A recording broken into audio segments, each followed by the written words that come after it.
আগামী ডিসেম্বরে শেখ হাসিনা দেশে ফিরবেন, এটা নিয়ে যে তার কৌশলগত রাজনীতি এবং ভারতের ডিপ্লোমেসি, মূলত এটা শেষ, খেলা শেষ।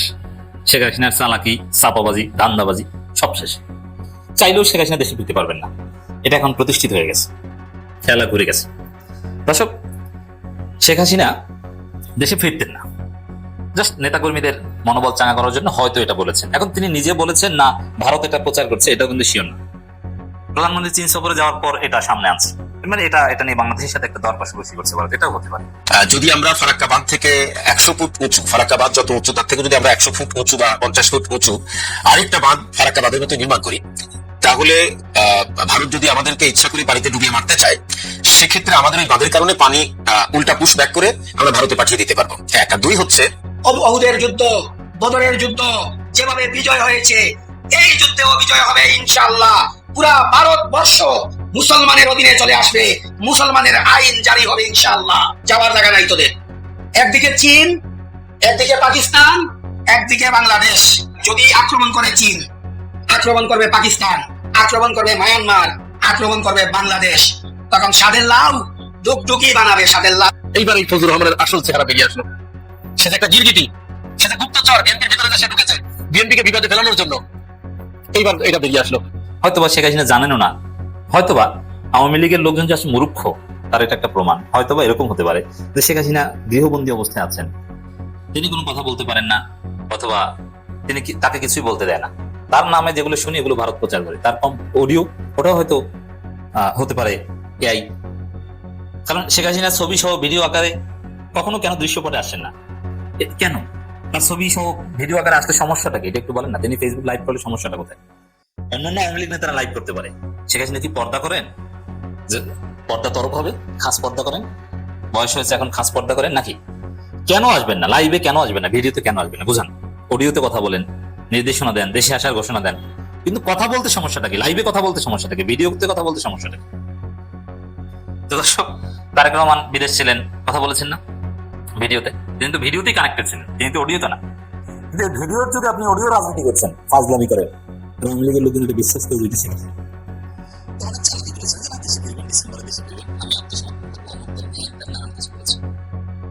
কিন্তু আমরা এটা ব্যাখ্যা আগে দিয়েছিলাম। কিন্তু এবার সরকার যে বিষয়টা জানিয়েছে, বিশেষ করে আন্তর্জাতিক অপরাধ ট্রাইব্যুনাল চিফ প্রসিকিউটর, এখানে যদি এখন চিফ প্রসিকিউটর থাকতেন অ্যাডভোকেট তাজুল ইসলাম, তাহলে কত সুন্দর হতো বিষয়টা।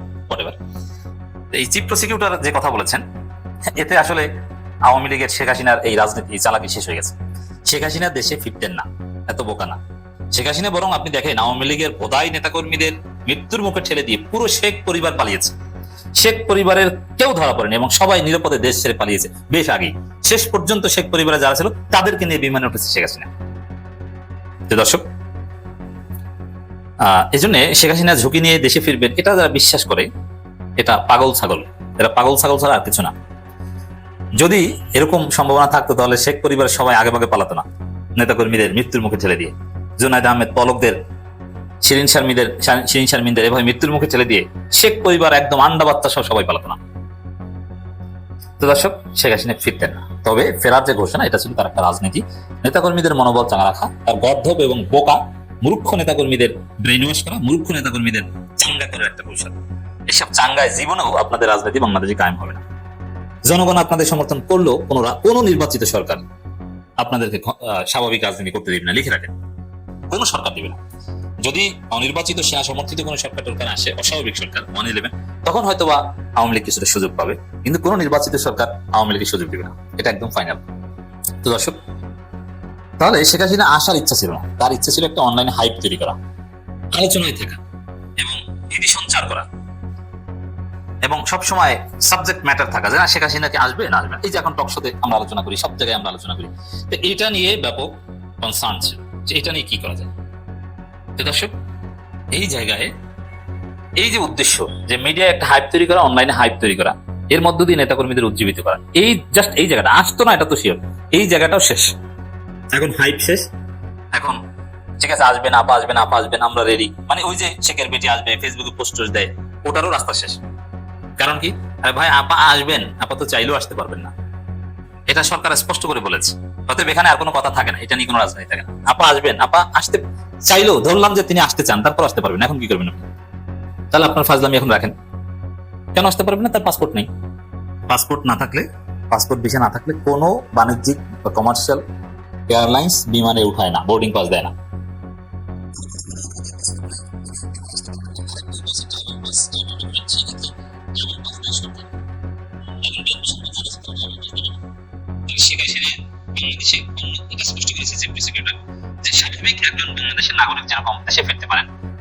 ওইভাবে দেশে ফিরতে পারবেন না, তাকে গ্রেপ্তার হয়ে ডিপ্লোম্যাটিক প্রক্রিয়ায় আসতে হবে, এক্সট্রাডিশন ট্রিটির আলোকে আসতে হবে। এর মানে শেখ হাসিনা যদি দেশে ফিরতে চান, তিনি যে এয়ারপোর্টে নামবেন, ফিরবেন, বিষয়টা একদম অবাস্তব। শেখ হাসিনাকে বন্দি প্রত্যার্পণ, এর মানে আগে ওখানে গ্রেপ্তার, তারপরে ভারত সরকার গ্রেপ্তার করবে, গ্রেপ্তার দেখাবে, তারপরে বাংলাদেশের হাতে ডিপ্লোম্যাটিক প্রক্রিয়ায় তুলে দিবে। তা বাংলাদেশ তাকে ট্রাকে ভরে আনবে, না লরিতে ভরে আনবে, না বিমানে উড়িয়ে আনবে, সেটা বাংলাদেশের ব্যাপার। সেটা দুই দেশের ডিপ্লোম্যাটরা বসে ঠিক করবে, কবে আনবে কি ইত্যাদি ইত্যাদি। এতে শেখ হাসিনার কোনো ভূমিকা নেই, তিনি ডিসেম্বরে এটা বলার কোনো অধিকার রাখেন না। সাপোজ শেখ হাসিনাকে ভারত সরকার গ্রেপ্তার দেখালো, শেখ হাসিনা দেশে ফেরার একমাত্র উপায় যেটা, যেহেতু বিএনপি ট্রাভেল পাস দিবে না এবং পাসপোর্টও নবায়ন করতে দিবে না, পাসপোর্টটা তো বাংলাদেশ সরকার দিবে। হ্যাঁ, ওইখানে যে হাই কমিশন আছে তাদের কাছে আবেদন করতে হবে, এটা দিবে না। Very simple. তাহলে শেখ হাসিনার সামনে উপায় হচ্ছে ভারত তাকে গ্রেপ্তার করবে, তারপরে বাংলাদেশকে জানাবে যে আমরা শেখ হাসিনাকে গ্রেপ্তার করেছি, এখন আসেন বন্দি প্রত্যার্পণ বা এক্সট্রাডিশন যে ট্রিটি, ওই ট্রিটি আলোকে তাকে দেন। এখন এই জন্য কিছু অফিসিয়াল প্রসিডিউর আছে, ডকুমেন্ট উপস্থাপন করতে হয়, মামলা ইত্যাদিতে নথিপত্র, এগুলো সব ঠিকঠাক করতে, তারপরে কবে আসবে কি, কবে আনা হবে, এগুলো সব ঠিক করার পরে একটা ডেট ঠিক হবে যে অমুক তারিখ তাকে ফিরিয়ে আনা হবে। এটা তো শেখ হাসিনার বিষয় না, এটা তো বাংলাদেশ সরকারের, ভারত সরকারের বিষয়। তাহলে শেখ হাসিনা যে ডিসেম্বরে আসার কথা বলে, ওটা যে ফালতু, মিথ্যা, চাপাবাজি, এর কোনো ভিত্তি নেই। এটা ক্লিয়ার হলো। বিশেষ করে চিফ প্রসিকিউটরের এই বক্তব্যের পর শেখ হাসিনা নিজে আসতে পারবেন না, ভারতকেই হ্যান্ড ওভার করতে হবে। তাহলে শেখ হাসিনা যদি নিজে আসতে না পারেন, তাহলে তিনি কিভাবে বলেন ডিসেম্বরে ফিরবেন? ডিসেম্বরে, ওটা জাস্ট এই ডিসেম্বর হতে এখনো প্রায় 5-6 মাস বাকি। এই 5-6 মাস যেন অপরাজনীতি করতে পারেন, একটা অনলাইন হাইপ তৈরি করতে পারেন, মূর্খ নেতাকর্মীদের যাতে বোকা বানাতে পারেন, এই উদ্দেশ্যে এই ডিসেম্বর সেট করা। নইলে তো তিনি বলতেন যে আমি 5 আগস্ট, যেহেতু কোনো অনুতপ্ততা নাই যে না 5 আগস্ট আমরা কোনো ভুল করিনি, এইরকম একটা অবস্থানে আছেন, 5 আগস্ট বরং পুলিশ হত্যা হয়েছে, 5 আগস্ট বরং কালো দিন ইত্যাদিতে, এগুলোই তো বলেন। অথবা 15 আগস্ট বিএনপির জন্য অনেক একটা শক্তি, আওয়ামী লীগের জন্য। ডিসেম্বর তো আওয়ামী লীগের জন্য কোনো শক্তি না, 15 আগস্ট আওয়ামী লীগের জন্য শক্তি। 15 আগস্ট তারা জীবন দিতে চায়, তারা মার খেয়ে হলো ধানমন্ডি 32-এ যেতে চায়। তো এই জন্য এই 15 আগস্ট ঠিক করতেন না, আসলে ঠিক করার কোনো অধিকার তার নেই, পুরোটাই চাপাবাজি। জাস্ট এই 5-6 মাস একটা ফাজলামি, একটা হাইপ, একটা অনলাইন আলোচনা তৈরি করতে চেয়েছিলেন। কিন্তু যেহেতু তিনি নিজে চাইলেও আসতে পারবেন না, তার এই রাজনীতি শেষ, খেলা শেষ। এখন যারা বিশ্বাস করবে শেখ হাসিনা আসবে, তারা মূর্খ। একদিকে চীন, একদিকে পাকিস্তান, একদিকে বাংলাদেশ। যদি পাকিস্তান আর তোদের সেই বন্ধু রাষ্ট্রের কোনো আশেপাশে যে সমস্ত রাষ্ট্র আছে, মালদ্বীপ, ভুটান, পাকিস্তান, বাংলাদেশ, চীন, কারোর সাথে তাদের সম্পর্ক ভালো নাই। এমনকি তাদের দেশের 7 সিস্টারের সাথেও সম্পর্ক, 7টা অঙ্গরাজ্যের সাথেও তাদের সম্পর্ক ভালো নাই। তারা স্বাধীনতা চায়, তারা চায় তাদের বুট এবং বাতের অধিকার চায়। সেই বুট ও বাতের অধিকারের জন্য তারা কত শত বৎসর আন্দোলন করতেছে, তারা পৃথক হয়ে যাবে।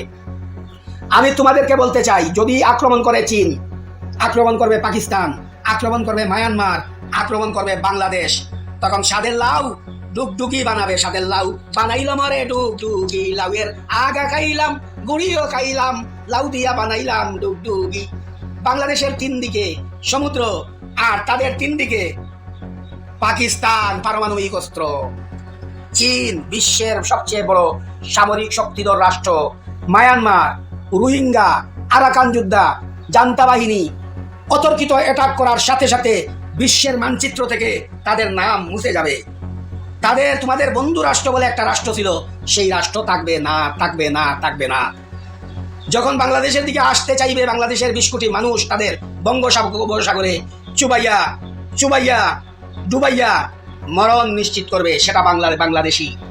বাংলাদেশের 20 কোটি মুসলমান, পাকিস্তানের 30 কোটি মুসলমান এবং তাদের দেশের 50 কোটি মুসলমান, উহুদের যুদ্ধ, বদরের যুদ্ধ যেভাবে বিজয় হয়েছে, এই যুদ্ধেও বিজয় হবে ইনশাআল্লাহ। পুরা ভারতবর্ষ মুসলমানের অধীনে চলে আসবে, মুসলমানের আইন জারি হবে ইনশাআল্লাহ। পৃথিবীর কোনো শক্তি নাই, সেই দিন বেশি দূরে নাই যেদিন আমরা সেই পার্শ্ববর্তী রাষ্ট্রে হাজার হাজার কোটি কোটি গরু জবাই করে কুরবানি দিয়ে আল্লাহ আল্লাহর রাসূলকে রাজি খুশি করব। তখন সেই মুসলমানের শত্রুরা হার্ট ফেল করে মারা যাবে। লিখে রাখেন বন্ধুরা, এটা আমার কথা নয়, এটা আমার মুখের কথা নয়, এটা কোরআনের কথা, হাদিসের কথা, সাহাবায়ে কেরামের কথা, তাবিন, তবে তাবিন, আইয়ামে মুস্তাহিদিন, সলফে সালিহিন, গৌসদের কথা এবং তাদের অনেক পণ্ডিতের কথা, তাদের দেশের পুরোহিতের কথা, তাদের দেশের অনেক ভাইদের কথা। অতএব wait and see, but for the grace of God, Allah is almighty. আমরা যে ক্রুসেড করব, সেই ক্রুসেডের বিজয়ের পতাকা নিয়ে ইনশাআল্লাহ বেশি দিন নয়, মাত্র 5 বছরের ভিতরে এই বিজয় আমাদের নিশ্চিত হবেই হবে। বাংলাদেশ জিন্দাবাদ। ফারাক্কা ব্যারেজ বা ফারাক্কা বাঁধটা যে জায়গায় আছে সেখান থেকে 40, 45 বা 50 কিলোমিটার ভাটিতে যদি আমরা ফারাক্কা বাঁধ থেকে 100 ফুট উঁচু, ফারাক্কা বাঁধ যত উঁচু তার থেকে যদি আমরা 100 ফুট উঁচু বা 50 ফুট উঁচু আরেকটা বাঁধ ফারাক্কা বাঁধের মতো নির্মাণ করি, তাহলে ভারত যদি আমাদেরকে ইচ্ছা করে পানিতে ডুবিয়ে মারতে চায়, সেক্ষেত্রে আমাদের ওই বাঁধের কারণে পানি উল্টা পুশ ব্যাক করে আমরা ভারতে পাঠিয়ে দিতে পারবো। এক। আর দুই হচ্ছে, ফারাক্কা বাঁধ দিয়ে যে পানিটা আমাদের বাঁধ পর্যন্ত আসবে, এই পানি পুরাটা তো আর ভারতে ব্যাক করবে না, এই পানিটা আমাদের এখানে থেকে যাবে। এই পানিটা আমরা আমাদের দেশের বিভিন্ন এলাকার প্রয়োজনে আমরা ব্যবহার করতে পারবো, পানিটা আমরা ধরে রাখতে পারবো। তো এই বাঁধটা যদি নির্মাণ করা সম্ভব হয়, তাহলে আমাদের দুইটা উপকার হবে। এক হচ্ছে, আমরা পানিটা আটকে রেখে আমাদের প্রয়োজনে আমরা ব্যবহার করতে পারবো, আর বেশি পানি এসে গেলে পানি আমাদের দেশে ঢুকে বন্যা হওয়ার পরিবর্তে ওই পানি আবার ব্যাক করবে ইন্ডিয়ার দিকে। তো এইটা করা যেতে পারে। আর আরো কিছু ব্যাপার স্যাপার আছে আন্তর্জাতিক পর্যায়ে, এই আন্তর্জাতিক নদী কমিশন বা আরো ব্যাপার স্যাপার কি আছে, ওই ব্যাপারে আমার তেমন একটা অভিজ্ঞতা নেই। সেখানে আমরা ক্ষতিপূরণ দাবি করতে পারি, বাট এই সমস্ত বিষয়গুলো অনেক লেন্থি, অনেক সময় লেগে যায়, মানে বছরের পর বছর ওয়েট করতে হয়, কখনো কখনো যুগ পার হয়ে যায়, কিন্তু এই মামলা বা এই ক্ষতিপূরণের যে আপিল, এই আপিলের নিষ্পত্তি হয় না। সুতরাং ওটা একটা শুধু প্রসারী ব্যাপার স্যাপার, ওইটা তড়িঘড়ি করে হবে না। কিন্তু যদি আমরা এখন বাঁধ নির্মাণের একটা পরিকল্পনা নেই এবং সেটি সরকারিভাবে পাশ করি, তারপরে আমরা এটাকে চীন সরকারকে, এই প্রকল্পটা চীন সরকারকে যদি দেই, তাহলে সেখানে আমরা বাধার সম্মুখীন কম হবো, কারণ চীন তো ভারতের চিরশত্রু।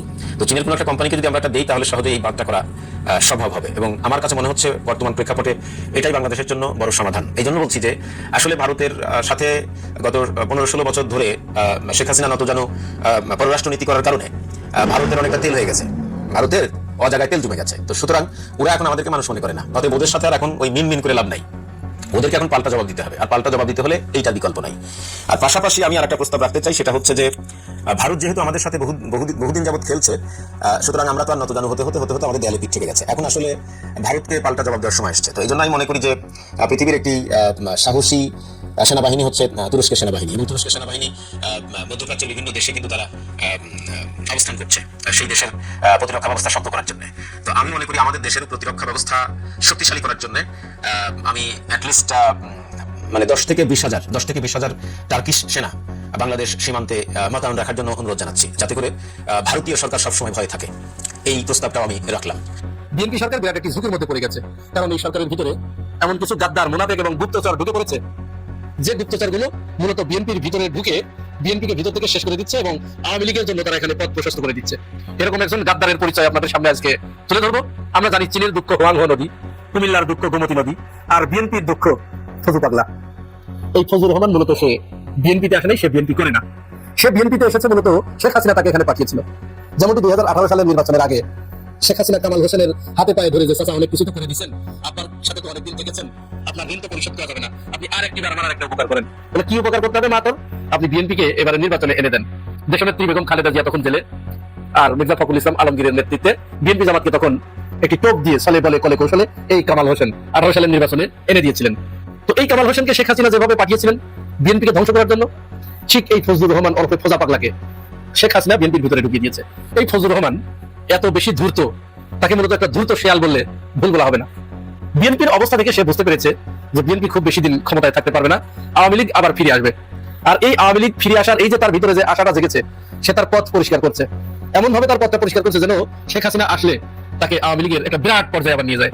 সেটা মূলত আওয়ামী লীগের ছাত্রলীগের সভাপতি ছিল। যাই হোক, এখন আমরা একটু ঘটনার বিবরণটা একটু শুনি। জিটিভির একটা টক শোতে এই ফজলুর রহমান এসেছিলেন। উপস্থাপক তাকে প্রশ্ন করছেন, সে ওই যে যেখানে যায় সেখানেই তো তার জামাত ফোবিয়া, জামাতের পিছনে লাগতে পারলেই সে এখন নিজেকে বিরাট বড় মুক্তিযোদ্ধা হিসেবে প্রমাণ করতে চায়, যদিও সে কিন্তু ভুয়া মুক্তিযোদ্ধা। অসংখ্য প্রমাণ আছে সে কোথায় যুদ্ধ করে নেই, একেবারে পুরো ভুয়া ভাওতাবাজি। তার এলাকার কিশোরগঞ্জের যে মুক্তিযুদ্ধের কমান্ডার, যিনি তিনি এই সাক্ষী দিয়েছেন ভুয়া মুক্তিযোদ্ধা। এখন ছেলে বলে কলে কৌশলে মুক্তিযুদ্ধ বিষয়ক মন্ত্রণালয়ের বড় একটা পদ বাগিয়ে নেবার জন্য তিনি এখন ধান্দা করছেন। ধান্দাটা এত ধান্দা করছে, আসলে যে বললাম ধূর্ত শিয়াল, এই ধূর্ত তার ধান্দাটা এমন পর্যায়ে নিয়ে গেছে এখন সে কোথায় কোথায় মুক্তিযুদ্ধ মুক্তিযুদ্ধ মুক্তিযুদ্ধ। আচ্ছা, বাংলাদেশের মুক্তিযুদ্ধের কে বিপক্ষে এখন বলেন তো? বাংলাদেশের মুক্তিযুদ্ধের বিপক্ষে কেউ নাই। ও শুধু ওর স্বার্থ চরিতার্থ করার জন্য 24 এবং মুক্তিযুদ্ধকে মুখোমুখি দাঁড় করিয়েছে। যেখানেই 24-এর আলোচনা আনা হয়, কৌশলে মুহূর্তের ভিতরে ওখানে 71 ঢুকিয়ে দেওয়া হয়। এটা অত্যন্ত সুকৌশলে আওয়ামী লীগ এবং তার দোসররা এই কাজটি করেছে। ফজলুর রহমানকে প্রশ্ন করছে যে আপনি তো জামাতকে খালি ক্ষমা চাইতে বলেন, শেখ হাসিনাও তো এখানে একটা গণহত্যা চালিয়েছে। এইবার এই ফজলুর রহমানের আসল চেহারা বেরিয়ে আসলো। সে যে একটা গিরগিটি, সে যে গুপ্তচর, বিএনপির ভিতরে সে ঢুকেছে বিএনপিকে বিপদে ফেলানোর জন্য। এইবার এটা বেরিয়ে আসলো। সে বলছে শেখ হাসিনা গণহত্যা করেছে কিনা এটা ইতিহাস বিচার করবে। এটা ইতিহাস হতে এখনো বাকি আছে। এটা কিসের গণহত্যা, কয়জন মানুষ মারছে, আপনি পুলিশ হত্যার বিচার করবেন না? পুলিশ হত্যার কথা কেন আনেন না? তার মানে এই 24-এর গণহত্যার কথা বললেই পুলিশ হত্যার কথা কারা বলে? আওয়ামী লীগ এবং আওয়ামী লীগের যারা গুপ্তচর, যারা দোসর, তারা বলে। সে বলছে এই পুলিশ হত্যার পরিমাণ 6 না 1000-এর উপরে। তখন উপস্থাপক বলছে যে না, পুলিশদের পক্ষ থেকে তো একটা সংখ্যা বলা হয়েছিল, সেটা 100-এর নিচে, তা আপনি 1000 বলেন কি করে? তার মানে অবস্থাটা চিন্তা করুন কোন পর্যায়ে নিয়ে যাচ্ছে। শেখ হাসিনাকে সে গণহত্যাকারী বলতে নারাজ, কোনো মত অবস্থায় সে বলবে না শেখ হাসিনা গণহত্যা করে নাই, শেখ হাসিনা গণতন্ত্র হত্যা করেছে। চিন্তা করেন, ভয়ানটা চিন্তা করেন। পুরো শেখ হাসিনা এবং ভারত তাকে যা শিখিয়ে দিয়েছে, সে এখানে সেটা বলছে সে গণতন্ত্র হত্যা করেছে, এটা বলতে পারেন, কিন্তু গণহত্যা করেছে এটা ইতিহাস বলবে। ইতিহাস হতে এখনো অনেক সময় বাকি আছে। তিনি বলছেন এক একজন এক এক কথা বলে, এই যে এক একজন এক এক ধরনের সংখ্যা দেয়, কেউ বলে 800, কেউ বলে 1400, কেউ বলে 2000। উপস্থাপক তখন বলছে ঠিক আছে, আমরা জাতিসংঘ এটাই ধরি, জাতিসংঘ বলেছে 1400 প্লাস, আমরা এটা ধরি। তিনি ওটাও মানবেন না, না এখানে কোনো গণহত্যা হয় নাই, আপনি পুলিশ হত্যার সংখ্যা দিয়ে বিচার করবেন না, পুলিশ হত্যার বিচার আপনাকে করতে হবে, এদেশে পুলিশ হত্যার বিচার হবে। আচ্ছা, এই দেশে যখন পাকিস্তানের সাথে যুদ্ধ হয়েছিল, তখন মুক্তিযোদ্ধারা পাকিস্তানি বাহিনীকে হত্যা করেনি, তার বিচার হয়েছে? এটা সংকটকালীন মুহূর্তে যখন বিবাদমান দুই পক্ষ যখন সংঘর্ষে লিপ্ত হয়, তখন তো শত্রুপক্ষের লোক মরবে, এটা স্বাভাবিক। পুলিশ এখানে কি আচরণটা দেশের ছাত্র সমাজের সাথে করেছে? নির্বিচারে গুলি চালিয়েছে, স্নাইপার দিয়ে ছাত্রদেরকে হত্যা করেছে। ছাত্ররা তাদের জীবন বাঁচানোর জন্য হতে পারে 2-4 জন গেছে। এই সংখ্যাটা, এই যে তারা বয়ান দিচ্ছে 3200 পুলিশ হত্যা করেছে, এর তালিকা তারা দিতে পারে না? কোন কোন পরিবার থেকে কোন কোন পুলিশকে হত্যা করা হয়েছে, এই তালিকা ওই পরিবারগুলো দিচ্ছে না, কেন দিচ্ছে না? আর পুলিশ তো সেটা বলেছে, কথা সেটা না, কথা হচ্ছে ফজলুর রহমান বিএনপির ভিতরে এসে আওয়ামী বয়ান কেন সে তৈরি করছে, আওয়ামী লীগকে কেন সে ডিফেন্ড করছে? এই ধূর্ত শেয়াল বিএনপিকে ভিতর থেকে একেবারে ধ্বংস করে দেওয়ার জন্য মূলত সে আওয়ামী লীগের হয়ে কাজ করছে। কিন্তু কোনো একটা দৃশ্য কারণে আমরা জানি না বিএনপি এই জিনিসটা কেন বুঝতে পারছে না। এত কিছুর পরেও প্রকাশ্যে আওয়ামী লীগের পক্ষে কথা বলার পরেও বিএনপি এই ধূর্ত শেয়ালটাকে, এই উন্মাদকে, এই পাগলটাকে কেন আবার নমিনেশন দিল, বহিষ্কার করার পরেও, এটি আমাদের বুঝে